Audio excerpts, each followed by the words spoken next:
یہ بالکل بھی درست آپ نے نہیں کہا. جو بڑے ایکچولی ہم نے مقدمات جو سپریم کورٹ کے لیول کے اوپر جیتے ہیں وہ تو تقریباً تمام جو ہیں علی ظفر جو ہمارے چیئرمین ہیں انصاف لائرز فورم کے, انہوں نے پرسنلی لیڈ کیا ہے اور انہوں نے بڑے کیسز ہمارے سپریم کورٹ کے اندر جیتے ہیں. اس میں کوئی شک نہیں, فیصل چودھری نے زبردست کام کیا ہے, بہت محنت کر رہے ہیں, بہت وہ کر رہے ہیں. لیکن اس کے علاوہ بابر اعوان صاحب جو ہیں وہ اس کے اندر ایکٹیولی انوالوڈ ہیں. پوری ILF کی ٹیم جو ہے بیل کرانے سے, جس طرح میں اگر اسلام آباد کی آپ کو اگزامپل دوں تو فیصل جدون اور صدار مصروف اور یہ تمام جو ILF کی لوکل ٹیم ہے وہ اس سیشن کورٹ کے لیول سے لے کے سپریم کورٹ کے لیول تک ہر جگہ پر مختلف ٹیمز ہیں اور ہر ایک اپنا اپنا کردار جو ہے وہ زبردست طریقے سے, میرے خیال میں ہماری لیگل ٹیم نے جو پرفارمنس دی ہے وہ واقعی میں خراج تحسین کی مستحق ہے. اور میں آپ کو بتاؤں, میں یہ تو آپ مجھ سے سن رہے ہیں نا, میں نے ڈائریکٹ ورکر سے سنا کیونکہ 2014 کے اندر بھی ورکرز کے اوپر بڑی تعداد کے اندر پرچے کٹے تھے اور ابھی 2022 میں بھی وہی ہوا, خاص طور پہ 25 مئی والے واقعے کے بعد. اور جب موازنہ کیا جاتا ہے تو میں نے بہت سے ورکر سے یہ سنا ہے کہ جی پچھلی دفعہ جو ہے وہ مدد پارٹی کی لیگل ٹیم کی طرف سے بہت کمزور تھی اور اس دفعہ جو ہے وہ بڑے مربوط طریقے سے ایک افیکٹو طریقے سے مدد پرووائڈ کی گئی ہے. رائٹ. اسد صاحب, کیا عمران خان صاحب توہین عدالت کیس میں معافی مانگیں گے؟ عمران خان جو ہیں جی وہ تو جو لیگل ایڈوائس ہوگی اسی کی بنیاد کے اوپر کہیں گے. یہ آپ کو بھی پتا ہے, مجھے بھی پتا ہے, ججز کو بھی پتا ہے کہ عمران خان نے ساری زندگی جو جدوجہد کی ہے وہ ایک آزاد عدلیہ کے لیے کی ہے, انصاف کی حکمرانی کے لیے کی ہے, قانون کی حکمرانی کے لیے کی ہے. تو کلیئرلی عمران خان کوئی ایسے سیاستدان نہیں ہے جو قانون کو اپنے آپ کو قانون سے بالا تر سمجھتے ہوں یا قانون کے خلاف بات کام کرنے والے ہوں. نہ انہوں نے سپریم کورٹ کے اوپر جتھے بھیج کے حملے کروائے میں نواز شریف کی طرح, نہ انہوں نے بریف کیس چلا کر sitting chief justice supreme court کو فارغ کرنے کی کوشش کی, کامیاب ہوئے تھے. نہ ان کی وزیر اعظم شہباز شریف کی طرح فون کالز ریکارڈ کے اوپر ہے جس میں ججز کو یہ لکھا رہے ہیں کہ کتنے سالوں کی سزا دینی چاہیے. تو یہ تو تمہارے تمام کا تمام سنہری سہرا عدلیہ کے اوپر ان حملوں کا مسلم لیگ نون کے پاس ہے. رائٹ. اسد صاحب, 9 حلقوں پر ضمنی انتخابات ہوتے دیکھ رہے ہیں آپ موجودہ حالات میں؟ یہ جو آپ پہلے بول رہی تھی نا, مجھ سے سوال پوچھ رہی تھی کہ ہم نظر آتے ہیں ڈیفینسو پہ اور وہ جو ہیں وہ 27 میل سے چھائے ہوئے ہیں, تو اس کا یہ جو آپ کا سوال ہے نا اسی میں جواب دے کے, پنجاب میں الیکشن ہوئے, بری طریقے سے ان کو شکست ہوئی, کراچی میں بدترین شکست ہوئی, 2 دن رہ گئے تھے الیکشن میں کراچی کے اندر, یہ بھاگ کے کراچی کے الیکشن سے ملتوی کروا دیے کراچی کے الیکشن, اس کے بعد لوکل گورنمنٹ کا جو الیکشن تھا. اب آج کل خبریں آ رہی ہیں کہ 9 الیکشن سے بھاگنے کی کوشش کی جا رہی ہے. وہ کہہ رہے ہیں کہ یہ سیلاب کی وجہ سے ان الیکشن کو پوسٹ پون کرنا بڑا ضروری ہے. تو کون اس وقت سیاسی طور پہ پسپائی پہ, جی آپ نہیں سمجھتے کہ پوسٹ پون ہونے چاہیے ویسے حالات کو دیکھتے ہوئے؟ وہ جو 9 حلقے ہیں ان 9 حلقوں میں سے ایک صرف چارسدہ کا حلقہ ایسا ہے جہاں پہ سیلاب سے متاثر ہوئے لوگ, باقی تو 9 میں سے 8 حلقوں کا کوئی سیلاب سے تعلق کوئی نہیں ہے. تو یعنی کہ آپ ہوتا دیکھ رہے ہیں, آپ اس کو ملتوی ہوتے ہوئے دیکھ رہے نہیں ہیں؟ بہرحال نہیں, یہ تو اس بنیاد کے اوپر تو نہیں ملتوی کی جاتی ہیں چیزیں کہ اس کی کوئی بنیاد تھی, اس بنیاد لیکن آپ سمجھتے ہیں کوئی ایسا ریزن ڈھونڈا جائے گا کہ ملتوی کر دیا جائے, کیونکہ لاسٹ ٹائم بارشوں کے حوالے سے وہ کراچی کا جو آپ مینشن کر رہے ہیں بنا کے دیکھیں, اس وقت جو ہے وہ جنرل الیکشن سے وہ بھاگ رہے ہیں, بائی الیکشن سے وہ بھاگ رہے ہیں, مقامی حکومت کے الیکشن سے وہ بھاگ رہے ہیں, تو وہ چاہتے ہیں کہ ملک کے اندر جمہوریت ہو جس کے اندر الیکشن نہ ہو. رائٹ. لیکن تیاری پوری ہے پاکستان تحریک انصاف کی؟ الحمدللہ ہماری پوری ٹیمز بن, جس طرح سے ہم نے اپنا جولائی 17 کا پنجاب کے بائی الیکشن لڑے تھے 20 حلقوں کے اندر, باقاعدہ ٹیمز بنی ہوئی تھیں, ڈیوٹیز اسائن ہوئی ہوئی تھی اور ہر مختلف پہلو سے تیاری کر کے الیکشن لڑا کیا تھا. ویسے ہی انشاءاللہ تعالیٰ یہ 9 الیکشن جو ہے تو خان صاحب کے الیکشن ہے, اس میں تو کسی کو موٹیویٹ کرنے کی ضرورت نہیں, ویسے ہی سب چارجڈ ہیں اور سب کام کرنے کے لیے تیار ہیں. اور وہ چارج لوگ نظر بھی آ رہے ہیں بہرحال آپ کے جلسوں میں جو تعداد اس وقت نظر آتی ہے. لیکن اسد صاحب اگین وجہ کیا ہے تنقید کا, کیونکہ بہت سامنا کرنا پڑ رہا ہے پاکستان تحریک انصاف کو, لوگوں کا جنرل جو امپریشن بھی ہے وہ یہ ہے کہ کیا وجہ ہے آخر کہ جلسے ابھی کینسل نہیں ہو سکتے یا ملتوی نہیں ہو سکتے, یا اس کی اماؤنٹ جو ہے وہ سیلاب متاثرین کے لیے خرچ کر دی جائے. بہت بڑے بڑے ایونٹس جو ہیں وہ سیلاب متاثرین کی امداد کرنے کے لیے کینسل کرنے پڑ رہے ہیں, ڈیلے کرنے پڑ رہے ہیں. اچھا, میں آپ سے وہی سوال جو میں نے پہلے بولا تھا نا کہ عمران خان جو ہیں انہوں نے جتنا پیسہ اس وقت دنیا سے اکٹھا کیا ہے اپنی اپیل پہ انسداد زدگان کے لیے، تمام پی ڈی ایم مل کے اس کا 10% نہیں جمع کر سکی ہے، تو سیلاب زدگان کے لیے زیادہ کون کر رہا ہے؟ آپ کو ان کو تکلیف جلسوں سے یہ ہو رہی ہے کہ یہ نہیں چاہتے کہ روزانہ نظر آئے پاکستان کو کہ پاکستان کدھر کھڑا ہوا ہے۔ پاکستان سے سیلاب کی وجہ سے بے تحاشا تباہی آئی ہے، اس میں کوئی شک نہیں، اور عمران خان اس کے لیے اپنی انفرادی حیثیت کے اندر جو کام کرے، کوئی پاکستان کا سیاستدان نہیں کر رہا۔ میں حکومتی وزیر اعظم کی یا چیف منسٹر کی کرسی پہ بیٹھے ہوئے شخص کی نہیں بات کر رہا، کوئی ایک اس کا اشر اشیر بھی نہیں کر رہا۔ تو اس کے علاوہ یہ چاہتے ہیں کہ یہ بالکل ہی نکمے گھر بیٹھے رہیں کہ ان کا کام بھی عمران خان کرنا شروع کر دیں۔ اس لیے تو ہم کہتے ہیں الیکشن کراؤ، کرسی سے اترو اور کام کرنے دو جو واقعی میں قوم کا لیڈر ہے۔ اچھا اسد صاحب مجھے یہ بھی ساتھ ساتھ بتا دیں، ایسی صورت میں مطلب جو سیلاب کی اس وقت جو صورتحال ہے، ایسی صورت میں الیکشن کا اعلان ہونا اس سال درست فیصلہ ہوگا؟ 100% درست فیصلہ ہوگا جی۔ آپ کو پتا ہے 2008 کے الیکشن جو تھے اس وقت آپ کو یاد ہوگا کہ بڑے شدید سیکیورٹی کے خطرات تھے، ان کا الیکشن نہیں ہونا چاہیے۔ 2013 میں دوبارہ یہ صورتحال ہمیں سننے کو ملی، 2018 میں دوبارہ ہم نے سننے کو ملی۔ دنیا کے اندر جو جمہوریتیں ہوتی ہیں وہاں تو جنگوں کے اندر الیکشن ہوتے ہیں، تو بالکل الیکشن کوئی وجہ نہیں ہے الیکشن پوسٹ پون کرنے کی۔ اور الیکشن ظاہر ہے اگر آپ آج اناؤنس کریں گے الیکشن، تو الیکشن تو اس کے بعد کوئی 2 مہینے کے بعد الیکشن ہونا ہے نا۔ الیکشن کون سا کل ہونے آنا ہے؟ الیکشن تو ابھی 2 مہینے کے بعد ہونا ہے۔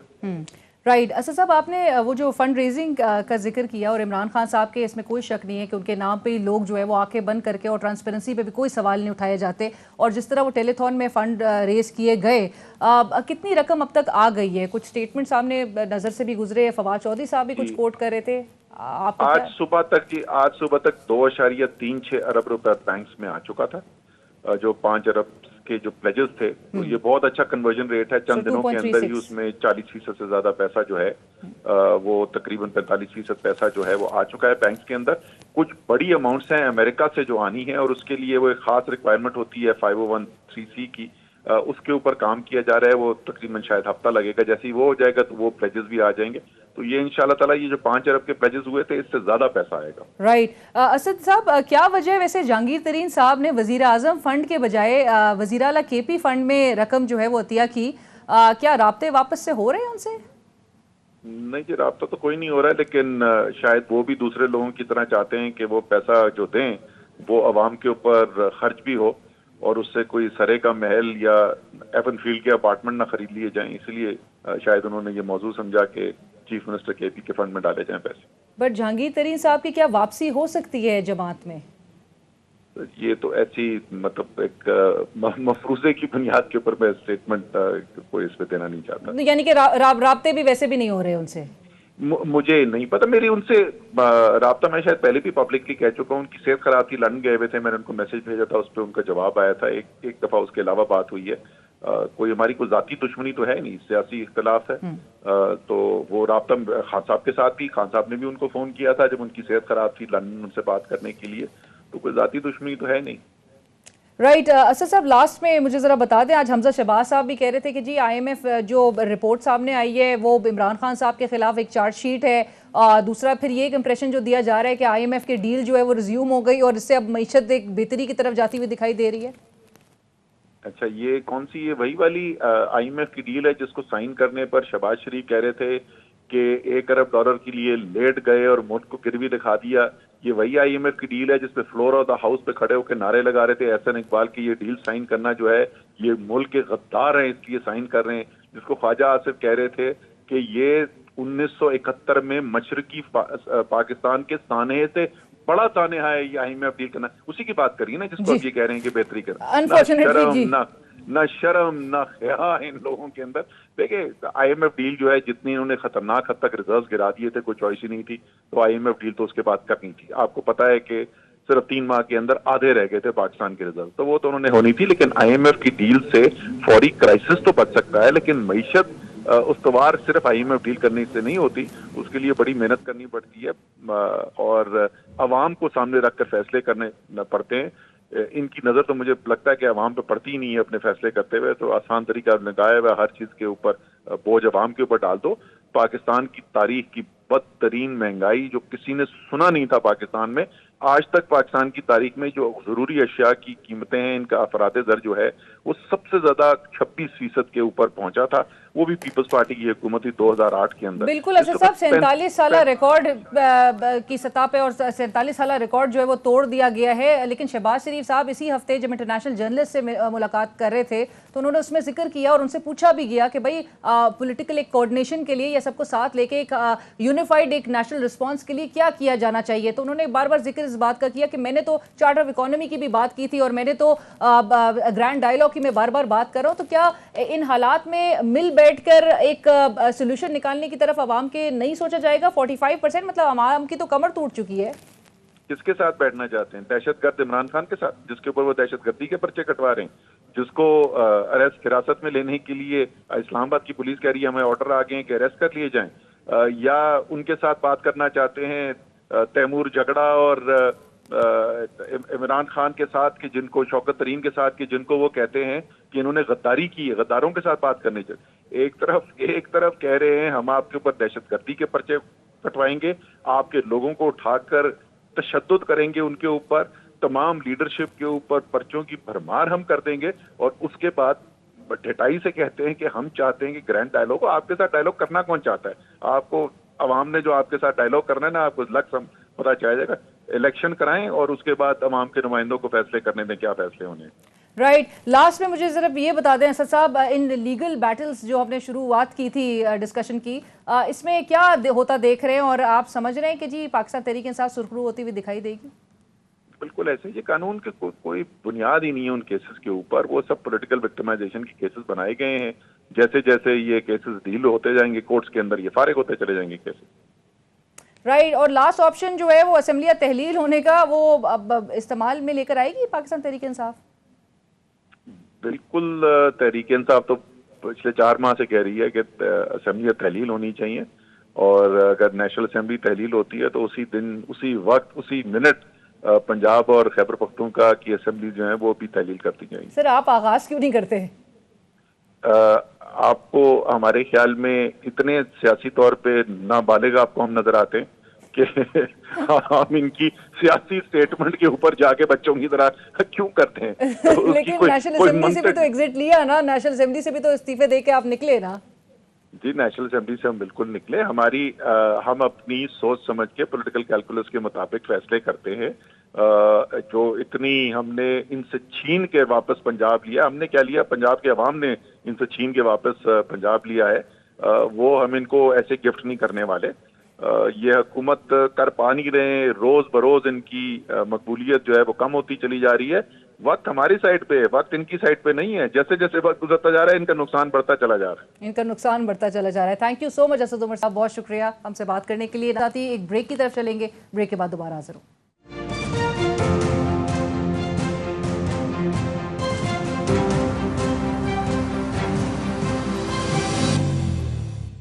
ناظرین بریک کے بعد ایک بار پھر خوش آمدید کہیں گے. National flood response coordination centre قائم کر دیا گیا ہے اور اس کی آج فرسٹ فارمل سیشن جو اس کا ہوا ہے، جس میں ڈیٹیلز سے آگاہ کیا گیا کہ سیلاب اور بارشوں سے کتنا نقصان ہوا ہے، اور ایسے میں پاک فوج اور دیگر جو ادارے بھی ہیں، این جی اوز، رفائی ادارے، وہ لوگوں کو نہیں ابینڈن کیا جائے گا ان کی جانب سے، اور وہ جس طرح سے مدد کر بھی رہے ہیں. اس وقت آپ دیکھ رہے ہیں ریسکیو ریلیف آپریشنز کے حوالے سے ڈے فرسٹ سے جس طرح سے کام کیا جا رہا ہے. آئی ایم ویری آنرڈ، ہمیں صدر الخدمت فاؤنڈیشن جناب محمد عبدالشکور صاحب جوائن کر. سر السلام علیکم، تھینک یو، بہت شکریہ آپ نے ہمارے لیے وقت نکالا. عبدالشکور صاحب، پہلا سوال تو میرا آپ سے اسی حوالے سے ہے سر کہ ابھی چونکہ اب کافی وقت گزر گیا ہے اور ابھی صورتحال آپ کے خیال میں کیا واضح ہو چکی ہے کہ کس حد تک نقصان پہنچا ہے، اور کون کون سے، میں چاہوں گی کہ آپ ہائی لائٹ بھی ضرور کریں کہ کون کون سے علاقے ایسے ہیں جو شدید متاثر ہوئے ہیں بارشوں اور سیلاب سے؟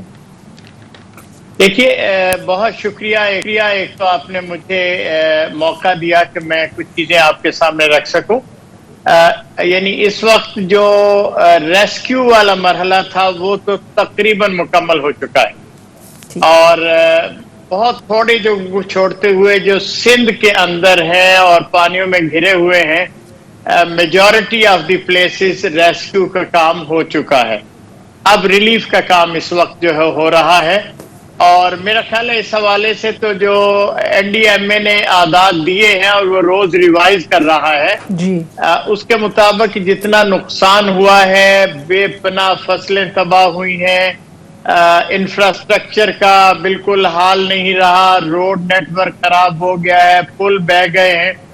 لیکن میرا خیال ہے میں ذرا اس پہ فوکس کرنا چاہوں گا کہ اس وقت جو ایکٹیویٹیز ہو رہی ہیں اس میں کیا ہو رہا ہے اور کیا ہونا چاہیے، تاکہ لوگوں کے سامنے ذرا کچھ چیزیں صاف صاف صورت میں آ جائیں. جی بالکل سر، بتائیے. دیکھیے اس وقت یہ جو ریلیف کا مرحلہ ہے اس میں ایک بڑی تعداد ایسی ہے، خاص طور پر سندھ کے اندر اور بلوچستان کے اندر، جن تک کھانا اور پانی بھی نہیں پہنچ رہا ہے. اور یہ ایک بدقسمتی ہے کہ ہمارا میڈیا بھی بلوچستان کو فوکس نہیں کرتا، وہ زیادہ تر پنجاب کے اور کچھ سندھ کے ایریوں کو اور کراچی اور اس کے ارد گرد کو کور کرتا ہے. میرا مشاہدہ یہ ہے کہ سندھ کے بہت سارے علاقے ہیں جو پانی میں گھرے ہوئے ہیں. آج ہمارے پاس کوئی 7-8 بوٹس تھی، آج 2 نئی بوٹس ہم نے خریدی ہیں، کل ان کو ہم بھیج رہے ہیں بدین. Right sir. عبداللہ آپ کی آواز ہم تک نہیں پہنچ پا رہی ہے. ہم کوشش کریں گے کہ جیسی کنیکشنز دوبارہ ری اسٹیبلش ہو سکے تو ہم ان سے مزید جانیں گے. بڑی امپورٹنٹ بات. جی شکور صاحب آپ کنٹینیو کریے گا پلیز. آواز آ رہی ہے؟ جی بالکل اب آ رہی ہے آواز. جی اچھا، تو میں یہ عرض کر رہا تھا کہ پاک آرمی ایک بڑا سورس ہے ریسکیو کے حوالے سے. جہاں لوگ نہیں پہنچ سکتے وہاں خوراک اور باقی چیزیں پہنچانے کا بندوبست کریں. البتہ اس کے فوراً ساتھ جو دوسرا اہم معاملہ پیش آ رہا ہے وہ ہیلتھ کا ہے. اس وقت آپ یہ سمجھیں کہ 1.5 کروڑ لوگ جو پانیوں میں گھرے ہوئے ہیں، خواتین ہیں، بچے ہیں، مچھر ہے، ارد گرد پانی ہے، ڈینگی کا خطرہ ہے، ہیضہ ہے، بخار ہے.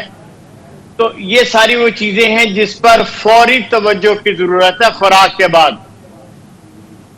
اچھا، اس کے 2 حصے ہیں. ایک تو پانی پہنچنا چاہیے لوگوں تک، اور ایک صورت یہ ہے کہ باٹلڈ واٹر دی جائے، اور ایک میں لوگوں سے بھی اپیل کرنا چاہتا ہوں اور ہم پلان کر رہے ہیں کہ کم از کم 6-7 موبائل واٹر فلٹریشن پلانٹ ہم موو کریں مختلف علاقوں کے اندر، اور وہ پانی لے کر جائیں. لوگ چھوٹے کنٹینرز میں پانی بھریں اور کم از کم 8-10 گھنٹے کے لیے ان کا کام ہو جائے. سر یہ بالکل یہ درست بات کی آپ نے. اس پہ میں سوال بھی آپ سے یہی کرنا چاہ رہی تھی کہ لانگ ٹرم، ابھی تو انیشل سٹیجز پہ آپ دیکھ سکتے ہیں کہ پانی کی بوٹلز پرووائڈ کی جا رہی ہیں، لیکن لانگ ٹرم اس کو سسٹین کرنے کے لیے یہ آپ نے درست کہا کہ موبائل واٹر فلٹریشن پلانٹس آپ کہہ رہے ہیں کہ یہ پہنچائی جا سکیں.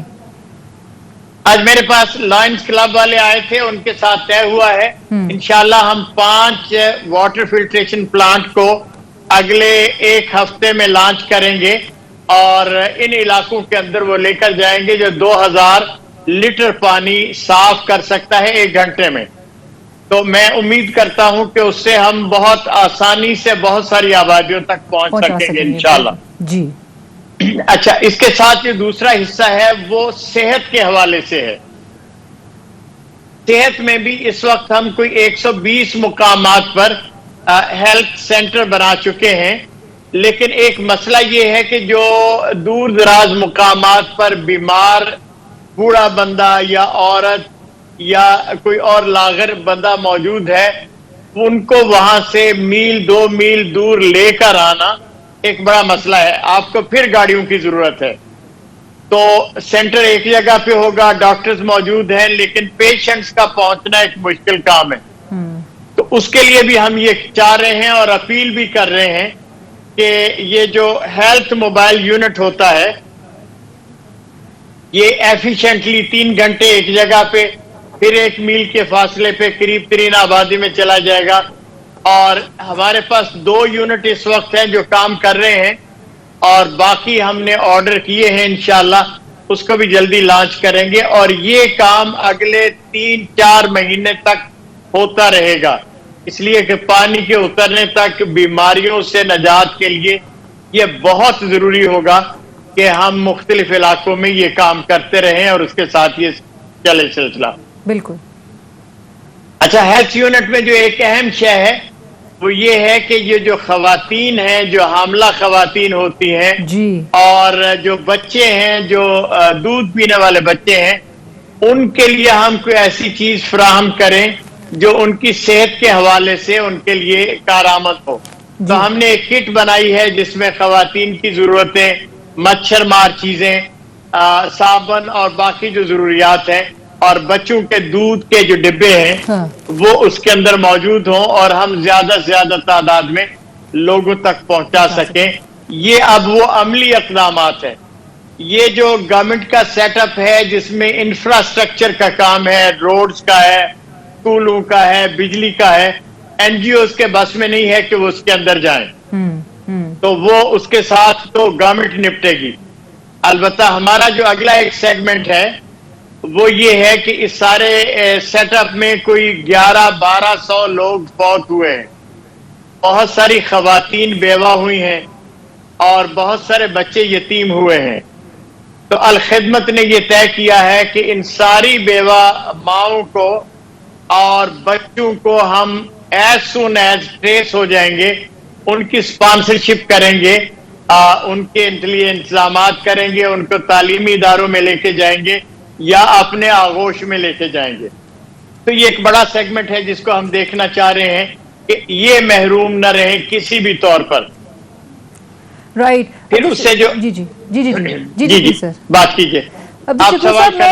میں وہ نمبر کے حوالے سے جو لوگوں کو بتایا بار بار جا رہا ہے کہ 33 million people have been affected, یعنی کہ 3 کروڑ 30 لاکھ سے زائد افراد اس سیلاب سے متاثر ہوئے ہیں. سر یہ ایک بہت بڑی تعداد ہے اور نیچرلی یہ تو ایک رپورٹڈ نمبر کوٹ کیا جا رہا ہے، اس سے کہیں زیادہ لوگ متاثر ہوئے ہیں. سر یہ کیا مطلب، آپ اس کو ایکسپلین کریں لوگوں کے لیے کہ یہ کتنا الارمنگ بات ہے کہ اتنی بڑی تعداد اس ملک کی آبادی کی بے گھر ہو چکی ہے اور اس کی ریہیبلیٹیشن کی طرف لے کر جانے میں حکومتوں کو کس حد تک سنجیدگی کا مظاہرہ اس وقت کرنے کی ضرورت ہے؟ یہ اس کا جو ایک حصہ تو یہ ہے کہ یہ لوگ ٹیمپریریلی اپنے گھروں سے نکلے ہیں اور فوری طور پر مصیبت کے اندر ہیں. لیکن یہ اس کا جو اگلا ایک مرحلہ ہے بہت اہم، وہ یہ ہے یہ سارے لوگ یا ان کی بڑی اکثریت زمیندارے سے وابستہ تھے، ان کی فصلیں تباہ ہو گئی ہیں. بالکل. اور سندھ کے اندر کی مال مویشی مر گئے ہیں. سندھ کے اندر تو مسئلہ یہ ہے کہ یہ جو ہے اپنا چاول کی فصل تو ختم ہوئی، اب اس کے بعد جو گندم بوئی جانی ہے اس وقت تک زمین خشک نہیں ہوگی، تو اگلی فصل کے لیے بھی مسئلہ ہے اور یہ قحط سالی ہوگی اور اس کے اندر جو لوگ مصیبتوں میں پھنسیں گے ان کو اگر آپ نے گھر بنا بھی دیا اور روزگار موجود نہیں ہے تو ان کے لیے کتنا مشکل مرحلہ ہوگا. بالکل. تو ہمیں جو پلان کرنا ہے وہ یہ ہے کہ ایک تو جس حد تک ممکن ہے زمینداروں کو بیج فراہم کریں تاکہ وہ اپنا جہاں تھوڑا بہت کام ہو سکتا ہے وہ کریں. ان کو جانور دیے جائیں تاکہ وہ انہیں پالیں اور اپنے گھر کا کچھ نہ کچھ گزارا کرنے کی صورت پیدا کر سکیں. اچھا، اسی طرح پھر ان کے لو کاسٹ ہاؤسنگ کا کام ہے. اس پہ الحمدللہ ہماری کئی ساری تنظیمیں مل کر پلان کر رہی ہیں کہ ہم لوگوں کو شراکت دار کریں، لیبر ان کی طرف سے ملے، میٹیریل ہم ان کو مقامی فراہم کریں اور وہ پھر اپنے پاؤں پہ کھڑا ہونے کے لیے گھر کو کھڑا کریں. ویسے عارضی طور پر ہم سارے لوگ، اور ہم نے کوئی 20,000 یہ جو کیمپس ہیں اس کا بندوبست کیا ہے، ٹینٹ بنانے کا کام کیا ہے اور اس کو تیزی سے سپلائی کر رہے ہیں مختلف مقامات پر. آپ نے کہا 20,000 کیمپس کا جو ہے وہ بندوبست کیا ہے. عبدالشکور صاحب، آپ کی اجازت سے مجھے ایک بریک شامل کرنی ہے، چھوٹی کے بعد ہم اسی نقطے سے ڈسکشن کو آگے بڑھائیں گے.